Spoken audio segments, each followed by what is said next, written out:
আসসালামু আলাইকুম এভরিওয়ান। আশা করি মহান আল্লাহর রহমতে তোমরা সবাই ভালো আছো। আলহামদুলিল্লাহ, আল্লাহর রহমতে আমিও ভালো আছি। আজ আমরা পরমাণু মডেল ও নিউক্লিয়ার পদার্থবিজ্ঞান এই অধ্যায়ের 11তম লেকচার নিয়ে আলোচনা শুরু করব ইনশাআল্লাহ। আমরা ইতিপূর্বে এই অধ্যায়ের উপরে 10টা লেকচার কমপ্লিট করে ফেলছি। এরও ধারাবাহিকতায় আজকের 11তম দিনে আমরা তেজস্ক্রিয়তা টপিকসের বাকি ম্যাথগুলো নিয়ে আলোচনা করব ইনশাআল্লাহ। তো দেরি না করে শুরু করব আমরা আমাদের আজকের লেকচার।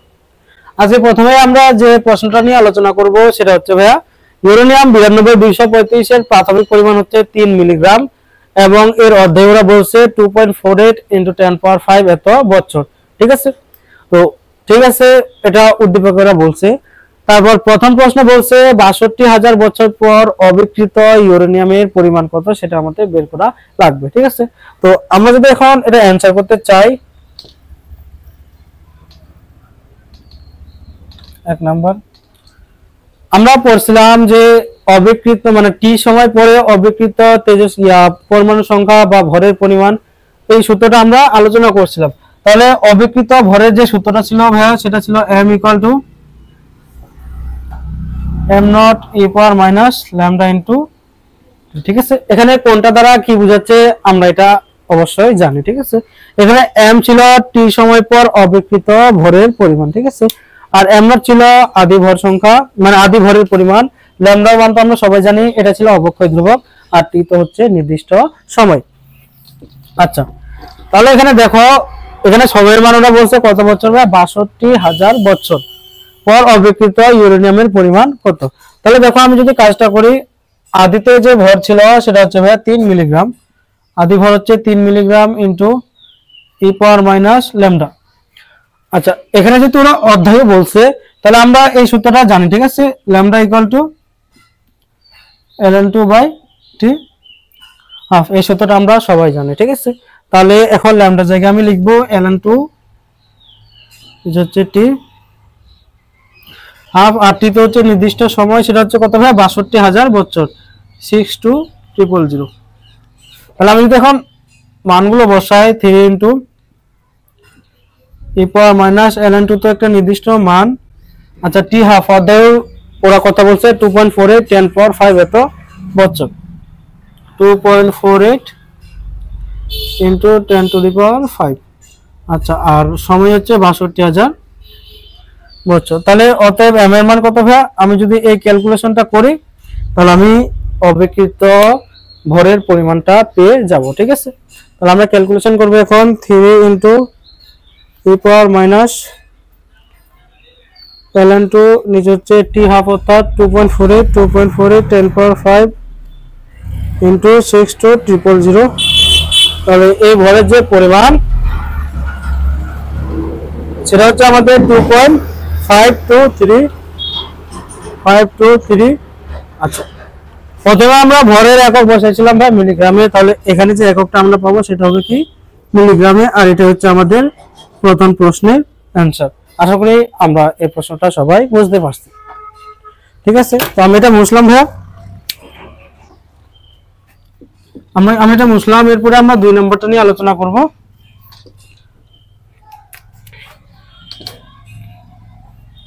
দুই নম্বর প্রশ্নটা বলছে যে ওই সময় তেজস্ক্রিয় ক্ষয়ের পরিমাণ কত। আচ্ছা, তেজস্ক্রিয় ক্ষয়ের হার এখানে হবে পরিমাণ না,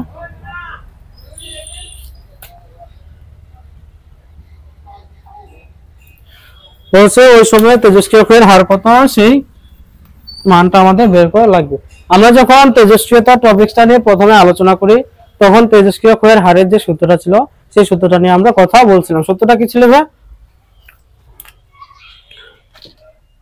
সূত্রটা ছিল টি সময়ে, আচ্ছা টি সময় পর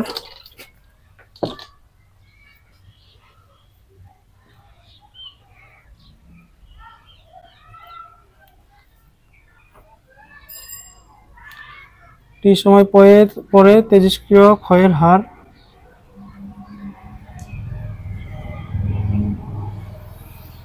হারের সূত্রটা ছিল ভাই dm/dt = n × λ।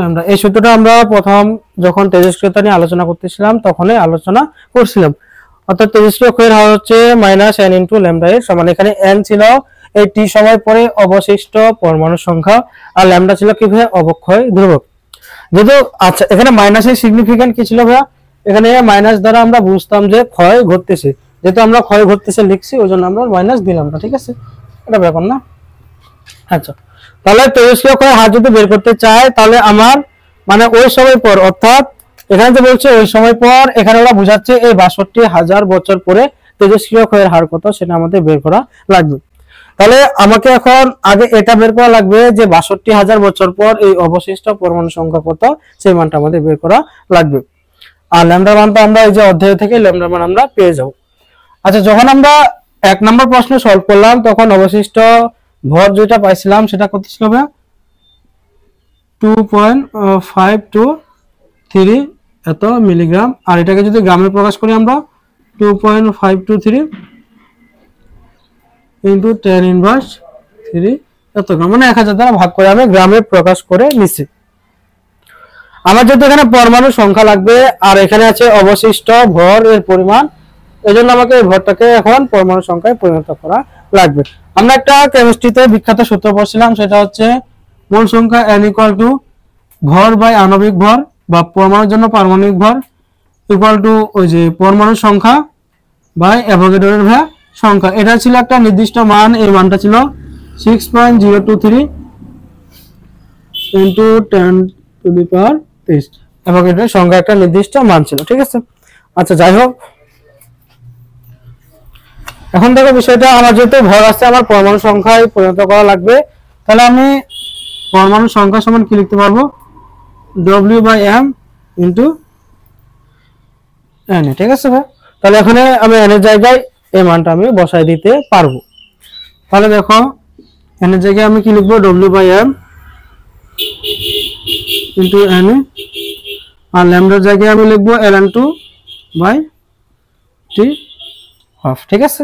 আচ্ছা তাহলে দেখো, তাহলে আমার এখন ৬২,০০০ বছর পর যে অবিকৃত ভর সেটা হচ্ছে W এর মান, এই W এর মান হচ্ছে 2.523 10⁻³ এত গ্রাম, ঠিক আছে। তবে দেখো আমরা যদি এখন মানগুলো বসাই তাহলে টি সময় পর অর্থাৎ ৬২,০০০ বছর পর তেজস্ক্রিয় ক্ষয়ের যে হার সেই মানটা আমরা পেয়ে যাব, ঠিক আছে।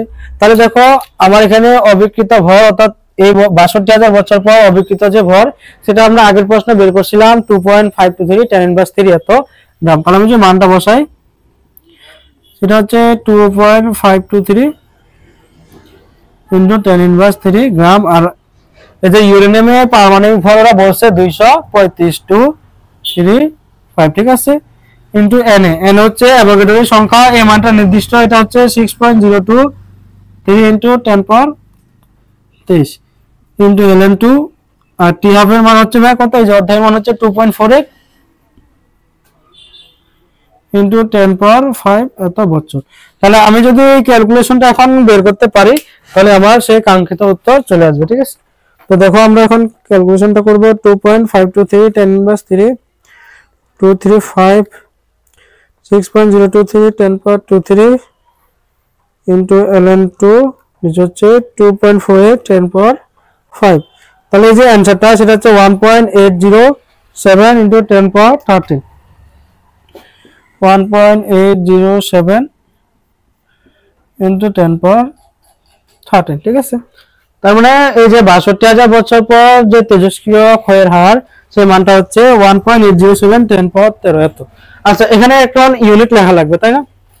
আচ্ছা তেজস্ক্রিয় ক্ষয়ের যে এককটা ছিল সেটা আমরা জানতাম কি ভাইয়া, একক হতে পারত ডিপিএস, ডিপিএইচ, ডিপিএম, মানে এরকম এককগুলো ছিল। তার মানে ডিপিএস অর্থ ছিল ভাইয়া ডিকে পার সেকেন্ড, মানে প্রতি সেকেন্ডে।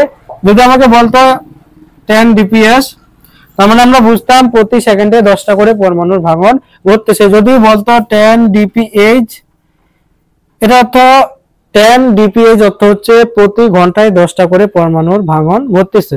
যদি বলতো 10 ডিপিএম, তাহলে এটা অর্থ কি ছিল ভাইয়া, প্রতি মিনিটে 10টা করে পরমাণুর ভাঙন ঘটতেছে। আশা করি আমরা বিষয়টা বুঝতে পারছি। তাহলে দেখো এখানে যে আমি এককটা লিখবো, আমি যে এখানে সময়টা বসাইছিলাম, এই যে অধ্যায়ের একক মানে সময়ের এককটা যে বসাইছিলাম সেটা কিসে ছিল ভাইয়া, এই যে বছরে ছিল, তাই না? এই এককটা কি ছিল, বছরে ছিল। তাহলে আমি যে এখানে এককটা লিখবো তাহলে সেই এককটা হবে ডিপি ইয়ার। আমার কথা কি বোঝা গেছে না? মানে প্রতি বছরে এতটা করে পরমাণুর ভাঙন ঘটবে, এটাই হচ্ছে ওই তেজস্ক্রিয় ক্ষয়ের যে এককটা, সেটা হবে ডিপি ইয়ারে। তো এখন আমরা যদি ইচ্ছা করি তাহলে এই ডিপিআর কে অন্য কোন এককে রূপান্তর করতে পারি অথবা এখানেই রাখতে পারি, কিন্তু আমার এখন ইচ্ছা হচ্ছে আমি এটাকে চেঞ্জ করব। ঠিক আছে, আচ্ছা আমি এটা মুছলাম। তাহলে আমাদের যে মানটা আসছে সেটা হচ্ছে dn/dt equal to 1.807 into 10^13। ঠিক আছে, এককটা হচ্ছে ডিপি ইয়ার, মানে প্রতি বছরে এতটা করে পরমাণুর ভাঙন ঘটবে এই ৬২,০০০ বছর সময় পর। তাহলে এখন আমি এটাকে মনে করো 1.807 into 10^13, এটা হচ্ছে প্রতি বছরে এতটা করে পরমাণু ভাঙন ঘটতেছে। এখন যদি আমি এটাকে 365 দ্বারা ভাগ করি তাহলে এখন বছর থেকে সময়টা দিন এককে চলে আসলো না? তখন আমি এই যে মানটা আসবে, এই যে মানটা আসলো, আমি যদি একটু হিসাব করি, ডিভাইডেড বাই 365, তাহলে এই যে মানটা আসলো 4.952 into 10^10, এই যে মানটা আসলো 365 দ্বারা ভাগ করে, আমি 365 দ্বারা ভাগ করার ফলে বছর থেকে সময়ের এককটা দিনে চলে আসলো। ওর জন্য তেজস্ক্রিয়তার একক যেটা হবে সেটা হবে ডিপি ডি। ঠিক আছে, তার মানে প্রতিদিনে এতটা করে পরমাণুর ভাঙন ঘটবে। বুঝা গেছে ভাই? আমি যদি আরো একটা কাজ করি, সেটা হচ্ছে এই মানটাকে 4.952 into 10^10, এটাকে আমি যদি এখন 24 দ্বারা ভাগ করি, এখানে দিনে এককে ছিল, 24 দ্বারা ভাগ করার পরে দিন থেকে ঘন্টায় চলে আসবে। তাহলে যে মানটা পাবো সেটা হবে কত ভাইয়া? যে আমি মানটা পাবো সেটা হবে ডিপি এই এককে। ঠিক আছে, তার মানে প্রতি ঘন্টায় এতটা করে পরমাণুর ভাঙন ঘটবে। তারপর যদি আমি এটাকে 60 দ্বারা গুণ করি ভাইয়া, তাহলে আমি যে মানটা পাবো 60 দ্বারা গুণ করার পরে যে মানটা পাবো, তখন যে মানটা পাবো এই মানের যে একক হবে, তেজস্ক্রিয়তা যে একক হবে, সেটা হবে ডিপি এম। ঠিক আছে, মানে 24 দ্বারা ভাগ করার পরে ঘন্টায় আসলো, 60 দ্বারা মানে আরো 60 দ্বারা ভাগ করার ফলে ওই যে মিনিটে আসলো। আমি যদি এখানে আরো 60 দ্বারা ভাগ করি ভাইয়া, তাহলে যে মানটা আমি পাবো সেটা হবে ডিপিএস, অর্থাৎ প্রতি সেকেন্ডে এতটা করে পরমাণুর ভাঙন ঘটবে। ঠিক আছে, তাহলে আমি যদি মানটা বের করি,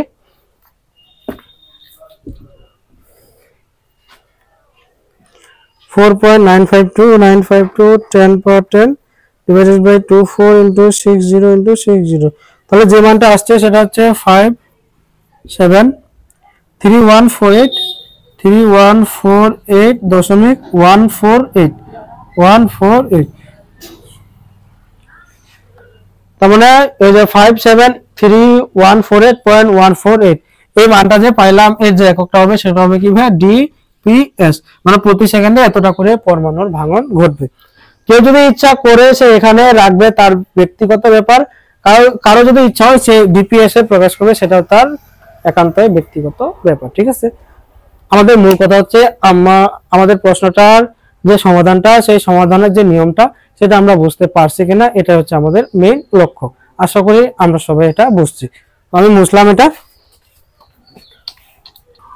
তবে আমরা এখন আরেকটা প্রশ্ন নিয়ে আলোচনা করব, যেটা বুয়েটে 19-20 সেশনে ভর্তি পরীক্ষায় আসছিল। আমি গত লেকচারে একটা কথা বলছিলাম, কি ছিল ভাই সেটা? আমি বলছিলাম আমরা আমাদের এই প্রোগ্রামে বোর্ড কোশ্চেনগুলো তো অবশ্যই সলভ করব, সেই সাথে অ্যাডমিশন স্ট্যান্ডার্ড কোশ্চেনগুলো, বিশেষ করে কোশ্চেন ব্যাংকে যে প্রশ্নগুলো আছে সেই প্রশ্নগুলো নিয়েও আলোচনা করব ইনশাআল্লাহ। আমাদের মূল লক্ষ্য হচ্ছে আমাদের প্রোগ্রামে একজন স্টুডেন্ট যুক্ত থেকে সেই জন্য বোর্ড পরীক্ষার পাশাপাশি নিজের অ্যাডমিশন টেস্ট অর্থাৎ ভর্তি পরীক্ষার প্রস্তুতিকেও যেন সমান তালে এগিয়ে রাখতে পারে, সেটাই আমাদের হচ্ছে ভাইয়া মূল লক্ষ্য। প্রতিযোগিতামূলক আমাদের এই সমাজে নিজের প্রস্তুতিকে অন্যদের তুলনায় এগিয়ে রাখার জন্য আমাদেরকে শুরু থেকে বোর্ড পরীক্ষার পাশাপাশি ভাইয়া অ্যাডমিশনের প্রিপারেশনকেও এগিয়ে রাখতে হবে, নাহলে আমরা এই প্রতিযোগিতায় পিছনে পড়ে যাব। তাই আমাদের মূল লক্ষ্য হচ্ছে একটা স্টুডেন্ট যেন আমাদের এই প্ল্যাটফর্মে যুক্ত থেকে দুইটা প্রস্তুতিকে, অর্থাৎ এইচএসসি বোর্ড পরীক্ষার প্রস্তুতি এবং অ্যাডমিশনের প্রস্তুতি, এই দুইটাকেই যেন এগিয়ে রাখতে পারে। এটাই নিয়ে মানে মূলত এটা নিয়ে আমরা কাজ করব ইনশাল্লাহ। তো দেরি না করে আমরা সবাই যুক্ত হয়ে যাব আমাদের এই প্ল্যাটফর্মে। আর যারা যুক্ত আছো তারা অবশ্যই নিজেদের বন্ধু বান্ধবদের মেনশন করবা, শেয়ার করবা, তাদেরকেও যুক্ত হতে বলবো। তোমার পাশাপাশি তারা যেন কিছুটা হলেও আমাদের এই প্ল্যাটফর্ম থেকে উপকৃত হতে পারে। হিংসা নয়, পারস্পরিক সহযোগিতার মাধ্যমে আমাদের সমাজ হবে সুন্দর।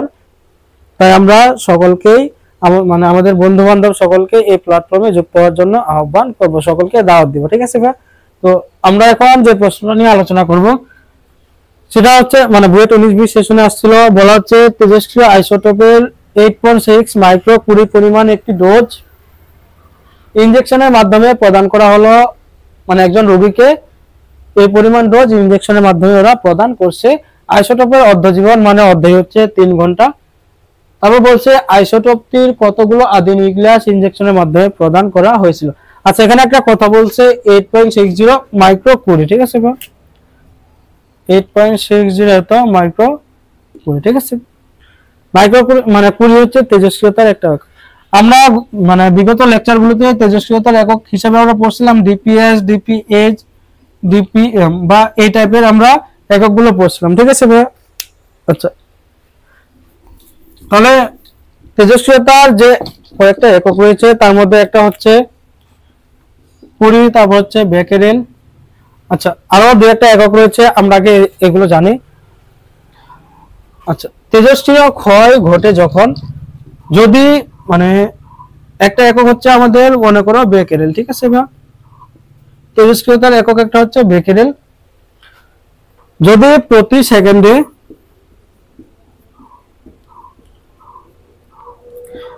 সেকেন্ডে একটি পরমাণুর ভাঙন ঘটে,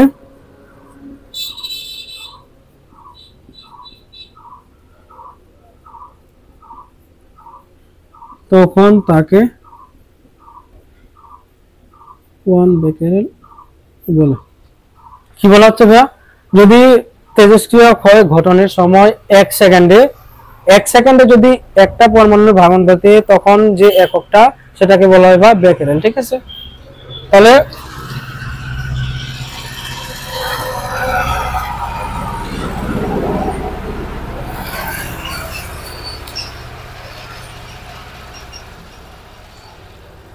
ওয়ান ডিপিএস মানে কি ছিল ভাইয়া? 1 সেকেন্ডে একটা পরমাণু যদি ভাঙন ঘটে তখন তাকে 1 ডিপিএস বলা হয়। আর বেকেরেল যে এককটা ছিল সেটা কি ছিল ভাইয়া? প্রতি সেকেন্ডে একটা পরমাণুর ভাঙন। তাহলে আমরা এ থেকে বলতে পারি 1 ডিপিএস সমান কি ভাই? 1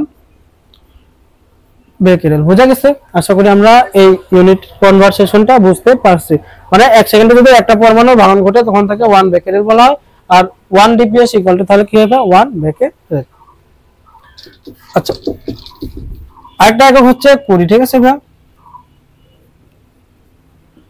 কুড়ি।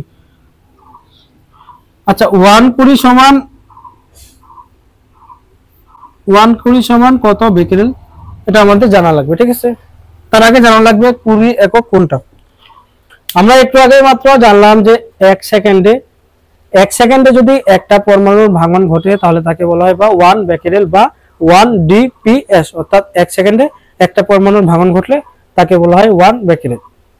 কিন্তু যদি এমনটা হয়, যদি 1 সেকেন্ডে কি বললাম ভাইয়া? যদি 1 সেকেন্ডে 3.7 × 10⁻10 এতটি পরমাণুর ভাঙন ঘটে, 1 সেকেন্ডে যদি একটি পরমাণুর ভাঙন ঘটতো তখন তাকে বলা হতো 1 বেকেরেল বা 1 ডিপি।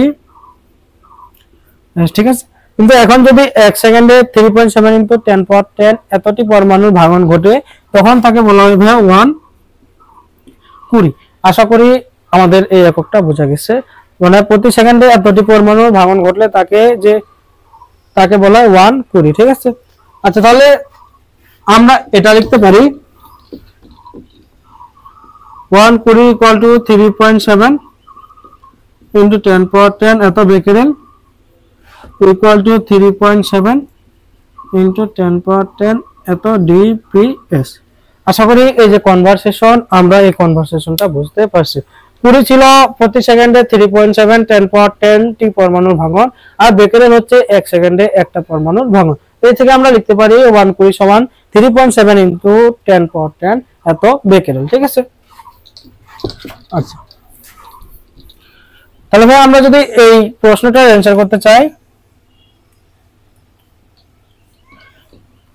এখানে বলছে তেজস্ক্রিয় আইসোটোপের এত মাইক্রো কুড়ি। ঠিক আছে, তার মানে তেজস্ক্রিয়তা হারের পরিমাণটা ওরা দিচ্ছে dN/dt ইকুয়াল টু কি বলছে ভাই 8.60 এত মাইক্রো কুড়ি। ঠিক আছে, আচ্ছা 8.60 ইনটু আমি এটাকে যদি 10⁻6 দ্বারা গুণ করি তাহলে আমি কি পেয়ে যাব ভাই 20 পেয়ে যাব। ঠিক আছে, আচ্ছা এই 20 কে যদি আমি এখন বেকেরেলে প্রকাশ করতে চাই 8.60 ইনটু 10⁻6 আর 1 সমান ছিল ভাইয়া 1 সমান 3.7 ইনটু 10 টু দি পাওয়ার 10 এত বেকেরেল। ঠিক আছে, আচ্ছা তেজস্ক্রিয়তার এসআই একক হচ্ছে কিন্তু বেকেরেল। ঠিক আছে, ওই জন্য আমরা অন্য কোনো একক থাকলে বেকেরেলে অর্থাৎ ডিপিএস এই সেকেন্ডে প্রকাশ করব। ঠিক আছে, আচ্ছা তাহলে 1 সমান 3.7 ইনটু 10 টু দি পাওয়ার 10 এত বেকেরেল। তাহলে এই যে তেজস্ক্রিয়তার একক আমরা পাইলাম এত বেকেরেল, অথবা এটাকে আমরা লিখতে পারি কি ভাই এত ডিপিএস, মানে প্রতি সেকেন্ডে এতটা করে পরমাণুর ভাঙন ঘটতেছে। আচ্ছা ঠিক আছে গেল। তাহলে বলছে এত পরিমাণ ডোজ একজন রোগীকে ইনজেকশনের মাধ্যমে প্রদান করা হলো। আইসোটোপের অর্ধজীবন বলছে ওরা 3 ঘন্টা, মানে অর্ধই বলছে 3 ঘন্টা। তার বলছে আইসোটোপটি কতগুলো আদি নিউক্লিয়াস ইনজেকশনের মাধ্যমে প্রদান করা হলো, তার মানে n এর মানটা আমাদের বের করা লাগবে। ঠিক আছে, আচ্ছা দেখো এখানে আমরা এখানে সূত্রটা জানি dN/dt equal to n into lambda. ঠিক আছে, এই সূত্র আমরা জানি। আচ্ছা আমাদের যে তেজস্ক্রিয়তা ক্ষয়ের হারের যে মানটা সেটা দেওয়া আছে ল্যামডা, অর্থাৎ যেহেতু অর্ধেয় দেওয়া আছে ওই জন্য আমরা ল্যামডার মানটা পেয়ে যাব। তাহলে এই মানটা আমাদের জানা, এই মানটাও জানা, অজানা শুধু এই n। তাহলে আমরা এই ইকুয়েশন থেকে আমরা n এর মানটা বের করে ফেলতে পারবো। তাহলে দেখো আমরা এখানে এই যে তেজস্ক্রিয় ক্ষয়ের যে হার এই মানটা জানি, ল্যামডার মানটা জানি, যেহেতু অধ্যায় দেওয়া আছে ওইখান থেকে আমরা ল্যামডার মানটা বের করতে পারবো। তাহলে একই ভাবে আমরা যেহেতু এই মানটাও জানা, এই মানটাও জানা, এই মানটাও আমরা জেনে ফেলতে পারবো। এখানে দেখো dN/dt অর্থাৎ তেজস্ক্রিয় ক্ষয়ের যে হার dN/dt এই মানটা আমরা বলছে কত 8.60 এত মাইক্রো কুড়ি। ঠিক আছে, এটা এখন আমরা 8.60 এটাকে যদি আমি 10⁻6 দ্বারা গুণ করি তাহলে এই যে মাইক্রো কুড়ি থেকে আমি 10⁻6 দ্বারা গুণ করার ফলে 20 এককে রূপান্তর করে ফেললাম। এটাকে যদি আবার আমি 3.7 ইনটু 10 পাওয়ার 10 এই মানটা দ্বারা গুণ করি তাহলে আমি যে এককটা পাবো সেটা হচ্ছে বেকেরেল বা ডিপিএস এককে, অর্থাৎ এসআই এককে তেজস্ক্রিয় ক্ষয়ের হারের যে মানটা সেটা আমি পেয়ে যাব। ঠিক আছে, তাহলে আবার দেখো ল্যামডার মান, lambda equal to ln2/t half, অর্থাৎ ln2 নিচে হচ্ছে টি হাফের, অর্থাৎ অর্ধেক হচ্ছে, যেহেতু উদ্দীপকরা বলছে 3 ঘন্টা ওই জন্য আমরা টি হাফের জায়গায় লিখছি 3। ঠিক আছে, তাহলে দেখো dN/dt এর মান হচ্ছে 8.60 into 10⁻6 into 3.7 into 10 power 10 equal to n এর মান আমরা বের করব ইনটু, আর যে ল্যামডার মান সেটা হচ্ছে ln2 নিচে হচ্ছে 3। ঠিক আছে, তাহলে এখান থেকে যদি আমি ক্যালকুলেশনটা করি তাহলে n এর মান আমি ইজিলি পেয়ে যাব। কিন্তু এখানে একটা কথা আছে। ঠিক আছে ভাই, এখানে একটা বিষয় আছে, কি সেটা দেখো, আমরা যে এখানে তেজস্ক্রিয় ক্ষয়ের হার এখানে যে আমরা সময়টা ইউজ করছি সেটা হচ্ছে সেকেন্ড, মানে প্রতি সেকেন্ডে এতটা করে পরমাণুর ভাঙন ঘটতেছে। আবার এখানে যে আমরা সময়টা বসাইছি সেটা হচ্ছে ঘন্টায়। ঠিক আছে, তাহলে দুইটা সময়ের এককে আমাদেরকে, মানে দুইটা সময়কে আমাদের একই এককে রূপান্তর করা লাগবে। হয় আমি এই সেকেন্ডকে ঘন্টায় পরিণত করব অথবা এই ঘন্টাকে সেকেন্ডে পরিণত করব। 3 ঘন্টাকে যদি আমরা সেকেন্ডে প্রকাশ করি তাহলে আমি কত দ্বারা গুণ করব ভাই 3600 দ্বারা গুণ করলাম। ঠিক আছে, তাহলে বলো তো এই 3600 কই থেকে আসলো? যেহেতু এখানে সময়ের ইউনিটটা সেকেন্ডে আছে ওই জন্য এই ঘন্টাকে সেকেন্ডে প্রকাশ করার জন্য আমরা 3600 দ্বারা গুণ করছি। বুঝা গেছে? ঠিক আছে, আমরা যদি এখন ক্যালকুলেশনটা করি তাহলে এই যে n এর মান সেটা আমরা ইজিলি পেয়ে যাব। সেটা হচ্ছে 8.6 10/6 into 3.7 10 power 10 equal to n into ln2 which হচ্ছে 3 into 3600 shift equal। তাহলে আমাদের যে অ্যানসারটা আসছে